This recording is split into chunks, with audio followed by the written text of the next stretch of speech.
오늘 말씀은 17절 말씀에 배를 타고 바다를 건너 가버나움으로 가는데 이미 어두웠고 예수는 아직 그들에게 오시지 아니하셨더니 아직 그들에게 오시지 아니하셨더니 그 말씀을 좀 중심으로 보시면서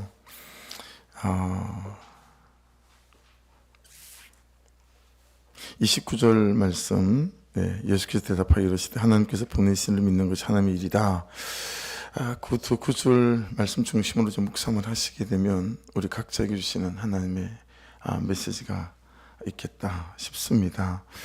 16절 17절을 보십시다. 저물림에 제자들이 바다에 내려가서 배를 타고 바다를 건너 가버나움으로 가는데 이미 어두웠고 예수는 아직 그들에게 오시지 아니하셨더니 여러분 지금 제자들이 바다에 내려가서 배를 타고 가버나움으로 가는 이 분위기가 어땠을까요? 이 직전에 어떤 일이 있었죠?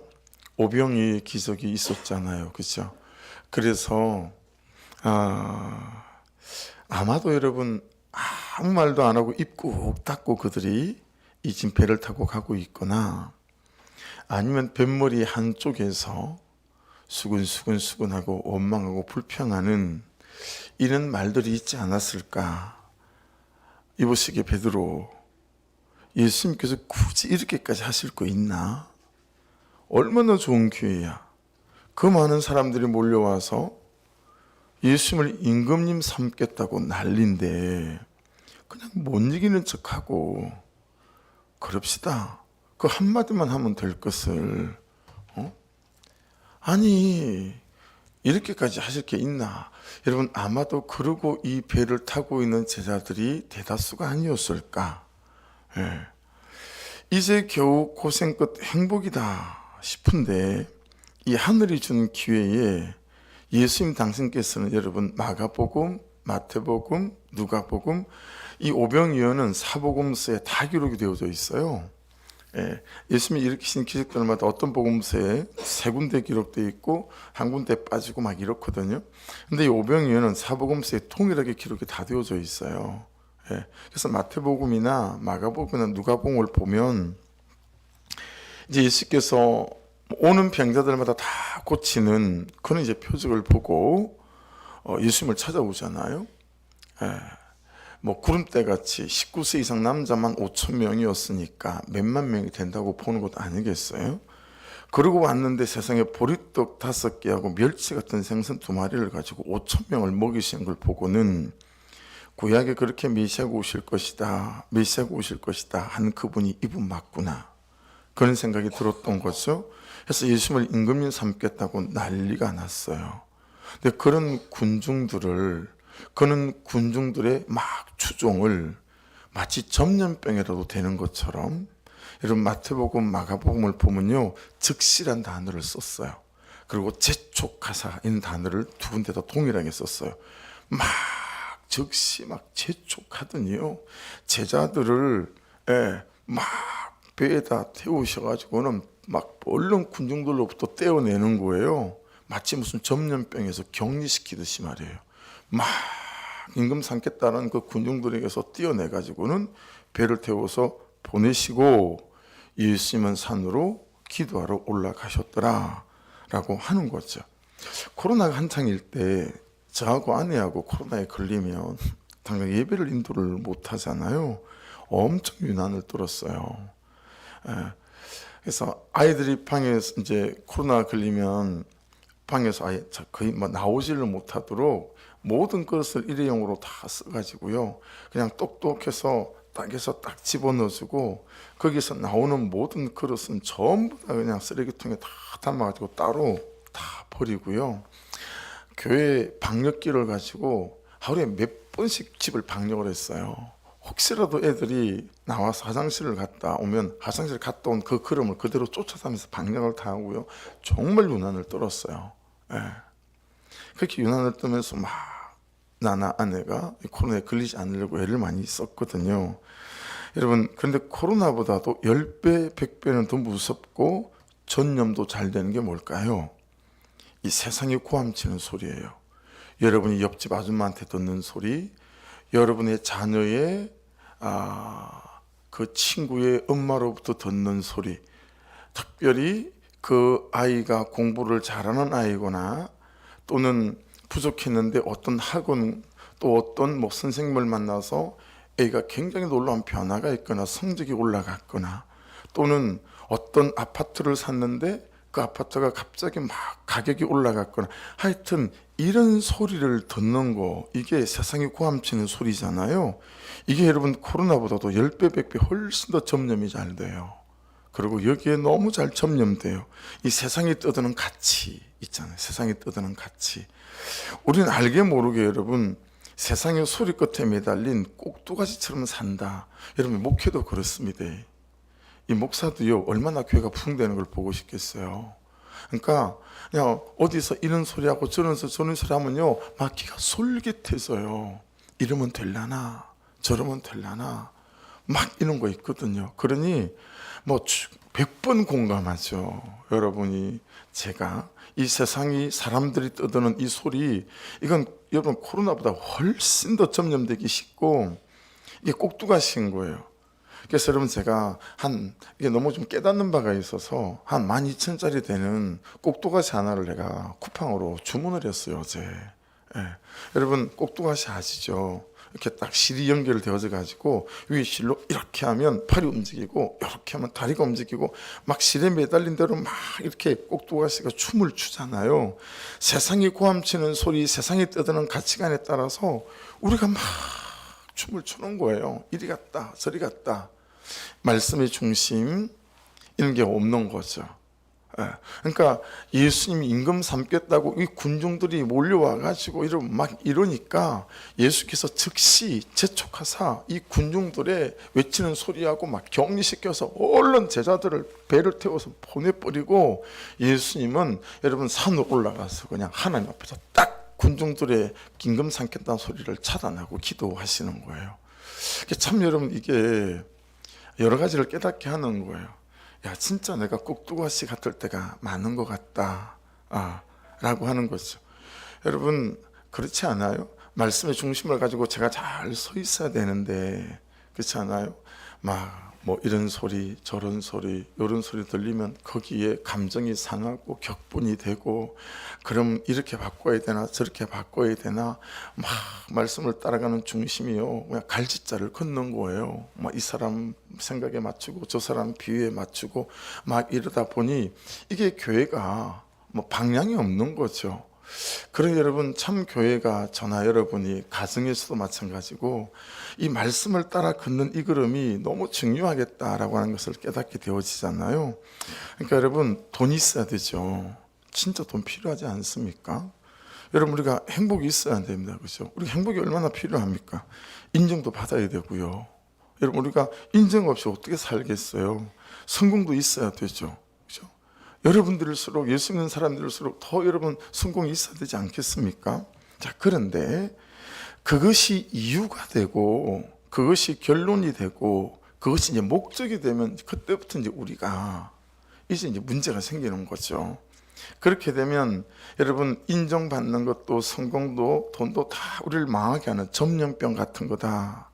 즉시 재촉하사 배를 태워서 막 예수께서 보내버리고 싶은 우리를 망하게 하는 것일 수 있다라고 하는 거죠. 그래서 여러분 참 기도가 되고 또 바람이 소망이 되는 건 뭐냐면 여러분도 저도 참 쉽지 않겠지만 바라기는 그냥 주님의 뜻을 따라 사는 삶에 말씀을 따라가는 삶에 여러분 선물처럼 주시는 그런 돈이 되고 그냥 선물처럼 오는 행복이 되고 선물처럼 오는 성공이 되고 그렇게 선물처럼 주신 것을 가지고 우리는 하나님을 영화롭게 하고 또 사람들에게 흘려보낼 수 있는 여러분 그런 인생이 될 수 있기를 주의 이름으로 축복합니다.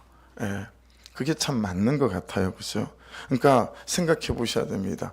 내가 예수를 믿는 이유, 내가 말씀 앞에 서는 이유, 나의 것을 이루고 사람들의 인정을 받고 세상적으로 부유하고 성공하려 함인지 아니면 주님의 뜻을 따르기 위함인지. 예. 그래서 여러분 다른 데도 많은데 굳이 왜 가버나움일까? 예. 이런 것들도 또 좀 이렇게 묵상하게 되어지는 거예요. 여러분, 대부분의 제자들이 어부로 살았던 동네, 또 제자로 예수께 부르심을 입었던 동네, 가브나움, 갈릴리 쪽이잖아요. 지금 말씀은 제자들이 다시 그들을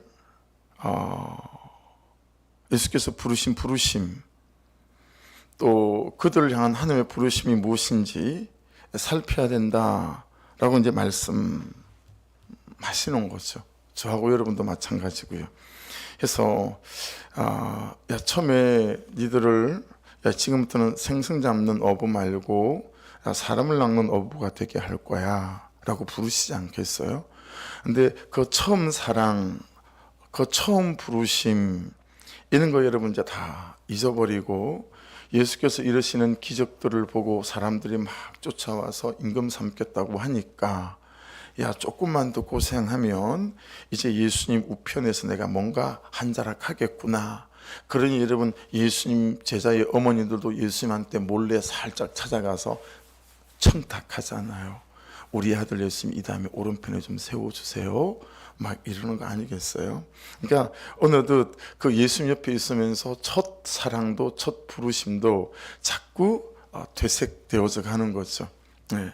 그게 저와 여러분 일반적으로 많이 경험하는 것들 아니겠습니까? 그렇죠? 그래서 여러분, 이 가브나움으로 간다라고 하는 이 말씀 안에서도 오늘을 사는 우리들에게는 이 새벽일 수 있고 또 큐티일 수 있고요. 말씀 앞에 서는 순간순간 주일마다 드리는 예배일 수도 있는 것 같아요. 그래서 그때마다 내 부르심을 살피는 거죠. 그리고 나의 구원을 살피고 나를 향하신 하나님의 사랑, 또 하나님을 향했던 나의 첫사랑, 그 결단들.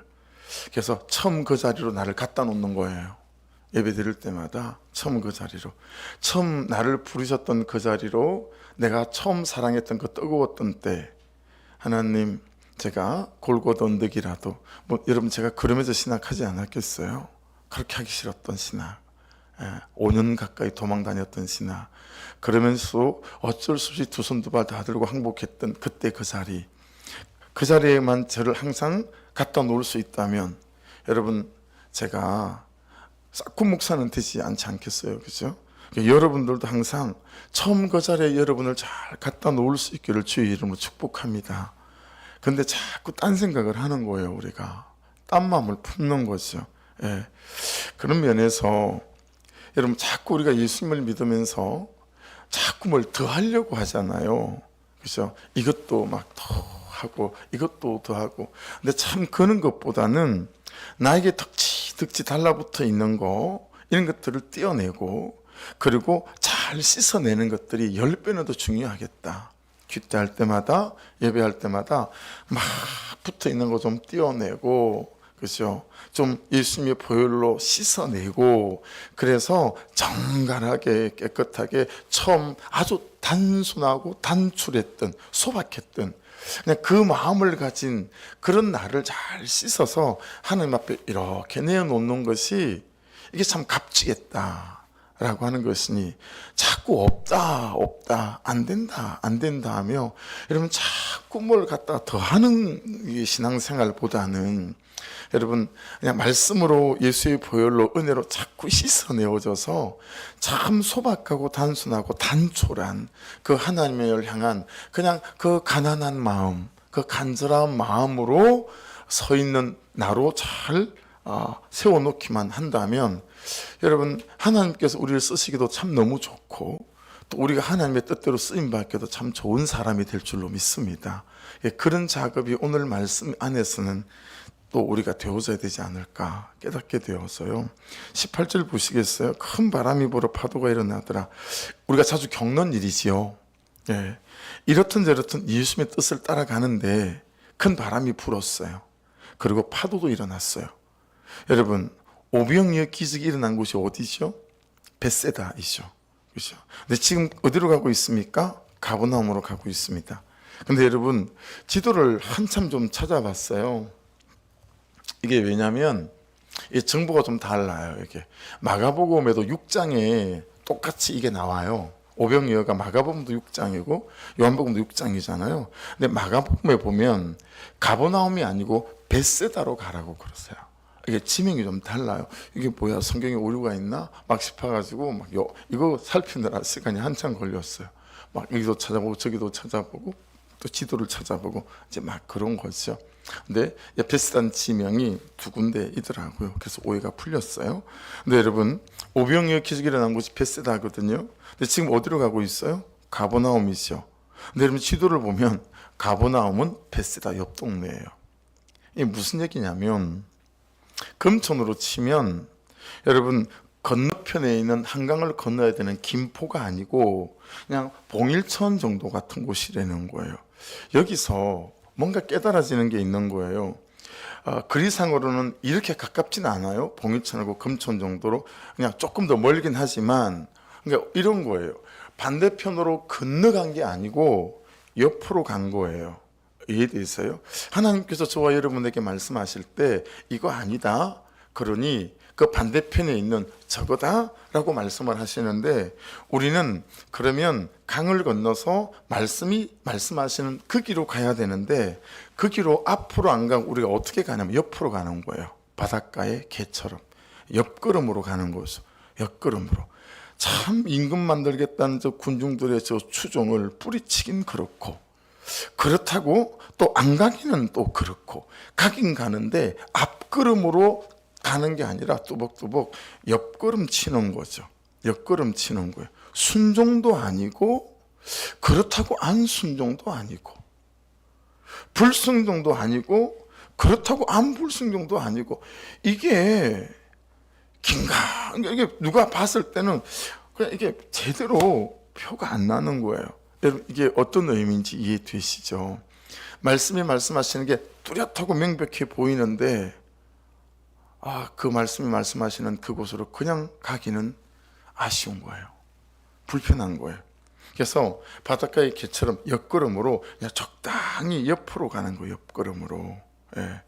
여러분, 이런 걸음이라 큰 파도가 또 바람이 왔는지는 모르나, 그리고 이게 또 자연스러운 그냥 그때 부는 바람과 파도일 수도 있겠으나, 순종도 아니고 안 순종도 아닌 그런 나의 삶이 이 바람과 파도를 몰고 왔을 수도 있겠다라고 하는 거죠.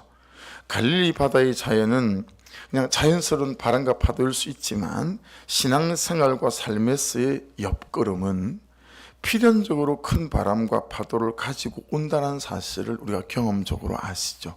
그래서 여러분, 오늘 말씀을 묵상하면서 말씀이 말씀하시는 대로 앞으로 그냥 그 죄의 반대편에 있는 거룩함으로 막 걸어가지 않고 적당히 옆걸음으로 가고 있는 게 어떤 건지를 살피는 것도 오늘 묵상에서는 우리를 깨닫게 하는 바가 있고 우리를 돌아보게 하실 것 같아요. 그래서 혹시 옆걸음으로 걷지 않으시는지, 순종도 아니고 안 순종도 아니고, 누가 보면 불순종도 아닌데 그렇다고 순종도 아닌, 여러분 이런 것들이 없는지 살피셔서 좀 삶을 바로 놓는 이 작업이 필요하겠다. 19절 보십시오. 제자들이 노를 저 11회쯤 가다가 예수께서 바다 위로 걸어 배에 가까이 오심을 보고 두려워하거늘. 다른 복음서를 보면 유령처럼 보여가지고 두려워했다, 이렇게 되어졌어요. 무슨 얘기예요? 확실히 잘 모른다라고 하는 거죠. 어렴풋하다라고 하는 거죠. 그래서 여러분, 말씀이 없으면 다 어렴풋해요. 말씀이 없으면 긴가민가해지죠. 그래서 항상 두려워져요. 더 한 걸음 더 나가면 말씀 주신 것을 가지고 여러분 걸어가다 보면 놀랍게도 확신이 생겨요. 그리고 죽으면 죽으리다 뭐 이런 것도 되어져요. 왜냐하면 내가 말씀을 붙잡았기 때문에 그냥 하나님께서 어떻게 하시는지 관계가 없어요. 말씀을 따라가는 그 걸음이 하나님께서 어떻게 하시는지 알기 때문에. 근데 그게 없으면 항상 우리에게 두려움이 있죠. 살피셔야 됩니다. 요즘 혹시 어떤 두려움이 어떤 부분에 있다면 그 두려움이 말씀 없이 내가 결정하고 내 걸음으로 걸어가서 두려운 건 아닐까 살피는 것들이 필요하겠죠. 여러분, 노를 저 12월쯤 갔다 그래서 심리가 4km잖아요. 그러면 한 6km쯤 갔을까요? 그 정도 갔어요. 갈릴리 바다는 여러분 종으로 보면, 길게 보면 좀 기록이 서로 다르긴 하지만 한 20여 킬로 돼요. 좀 길게 해놓은 데는 26km다. 좀 짧게 해놓은 데는 한 20km다. 그 다음에 폭은 좀 길게 설명해 놓은 데는 한 10.8km 되고 좀 짧게 해 놓은 데는 한 8km 정도 된다. 뭐 그렇게 갈릴리 바다를 표현을 해놨어요. 그러니 여러분 이게 만일에 행으로 가는 거라면 한 6km쯤 왔으면 꽤 온 거죠, 그죠? 갈릴리 바다 한복판은 뭐 아닌 것 같아요, 그죠? 근데 마태복음이나 마가복음에 보면 마태복음에는 고난을 당하더라 그렇게 해놨고요. 마가복음 6장 48절에는 힘겹게 노를 저었는데 배가 앞으로 안 가더라 그렇게 표현을 해놨어요. 힘겹게 노를 젓는다고 노를 젓는데 배가 안 나가는 거예요. 줄에 묶어놓은 것처럼, 줄에 묶어놓은 것처럼 찾긴 졌는데 맨날 그 자리인 것 같다 이런 거죠. 여러분 제자들이 가는 가브나움은 처음 그들을 부르신 부르심의 자리이기도 하지만 또 어떻게 했어요? 그들이 살아가야 되는 일상의 자리이기도 하다라고 하는 거죠. 일상의 자리, 그렇죠? 그래서 여러분 항상 잘 우리가 유념해야 될 것이 그냥 오늘 또 일어나셨잖아요. 오늘 또 그냥 엄마여야 되고 아빠여야 하고 또 직장 가서 돈 버셔야 되고 그렇죠? 그냥 이 하루라는 일상 자체가 그냥 우리의 부르심이고 우리의 가보남일 수 있다라고 하는 거죠. 우리의 가정의 부르심이고요. 남편이 보내신 자리이고 아내가 보내신 자리일 수 있고 목사가 보내신 자리이고 또 성도가 보내신 자리일 수 있다라고 하는 거죠. 그래서 이런 일상의 삶의 자리들이 시간들이 이런 예수께서 즉시 제자들을 채촉하셔서 우리를 보내신 자리일 수 있다라고 하는 것이죠. 근데 그럼에도 깜깜할 수 있고요. 또 방향을 몰라 헤맬 수도 있고 큰 바람이 불어가는 길을 막았을 수도 있습니다. 그래서 막 힘겹게 인생의 노를 젓기도 하고 또 고난을 당하기도 하는 거죠. 근데 이게 여러분 우리가 그냥 자연스럽다, 이게 자연스럽게 생각해야 될 부분들이 아닐까. 또 당연함, 당연함, 그렇죠? 삶이 그렇고 신앙생활이 그렇고 또 오늘 하루 돈을 버셔야 되는 직장생활이 뭐 이런 일 저런 일 다 있을 수 있지 않겠습니까? 그래서 오늘도 생각도 못했던 우리 힘들게 하는 이런저런 사건이 또 다툼이 또 갈등들이 생길 수 있긴 하겠습니다만은 여러분 우리가 말씀 안에서 주의 은혜 아래서 이 삶을 살아가고 있습니다. 그죠? 그래서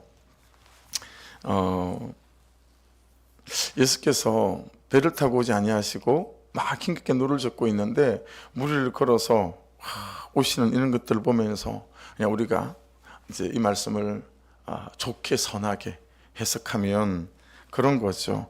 야, 네가 힘들고 어려울 때 나는 어떻게든 언제라도 네가 갈 수 있다. 또 이런 메시지가 이 안에 또 숨어 있지 않겠습니까? 나는 어떤 방식으로든 너를 어떻게든 도울 수 있다. 무리를 걸어서라도 오시는 것 아니겠습니까? 그죠? 그래서 제자들이 무리를 걸어오시는 그 예수님을 보면서 야, 우리 예수님은 정말 어떤 식으로든 어떤 방법으로든 나에게 오실 수 있는 분이고 나를 도울 수 있는 분이시구나 라고 하는 것에 대한 또 생각과 믿음을 가지게 되었을 거라고 봅니다.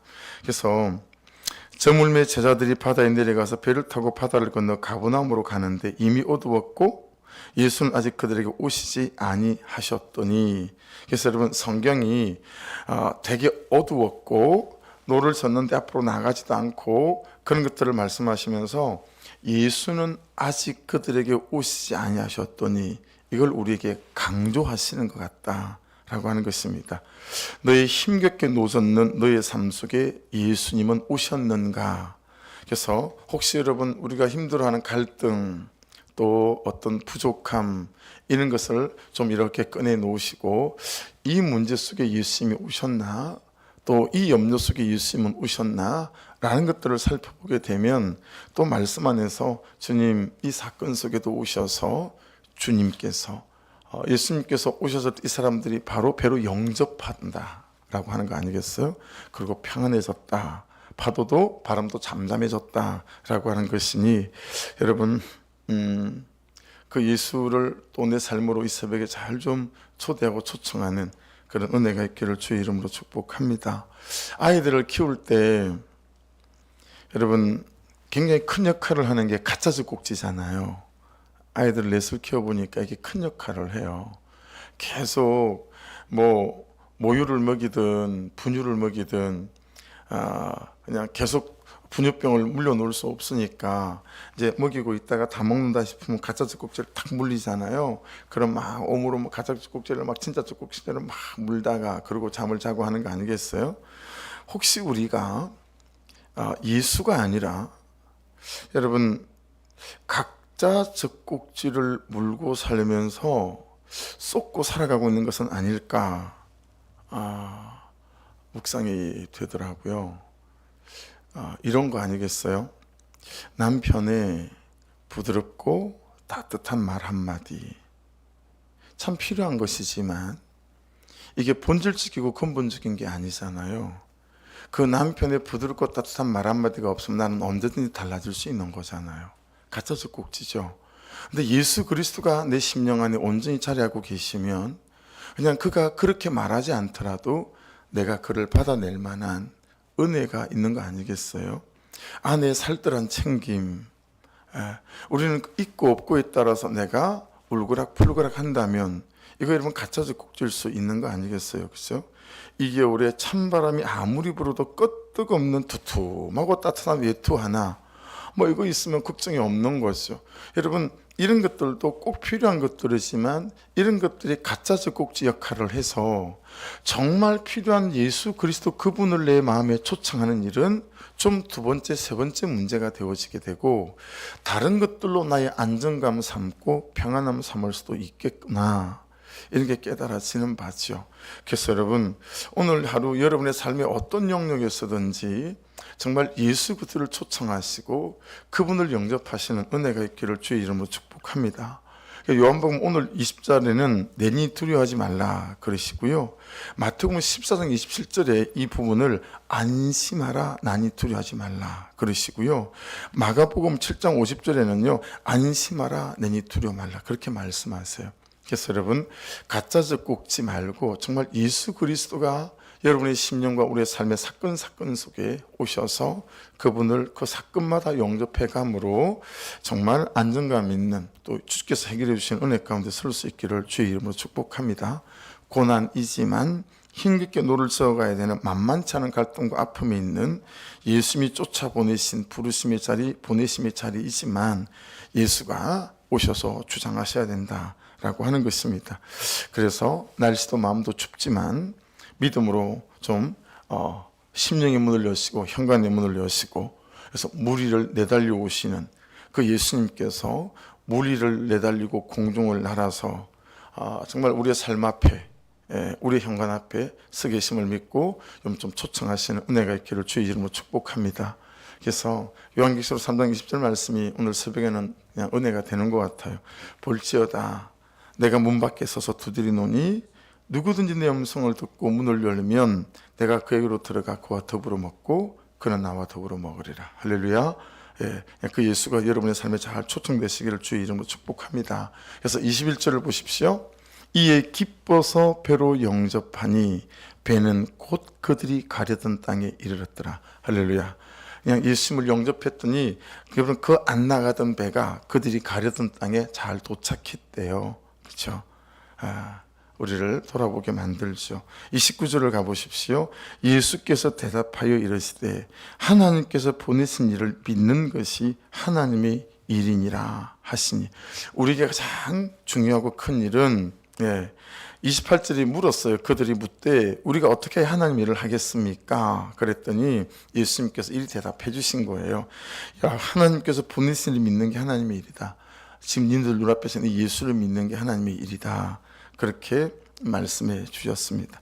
여러분 이 하루도 우리의 가장 큰 일은 그냥 오늘 말씀을 믿고 말씀을 따라가는 이 삶이 가장 크고 놀라운 일인 줄로 믿습니다. 그래서 어제 월요일이라 그냥 아내랑 잠깐 시간을 보내고 교회로 돌아오면서 그냥 불현듯 그런 생각이 들었어요. 야, 이제 내가 목회할 날이 한 20년밖에 안 남았구나.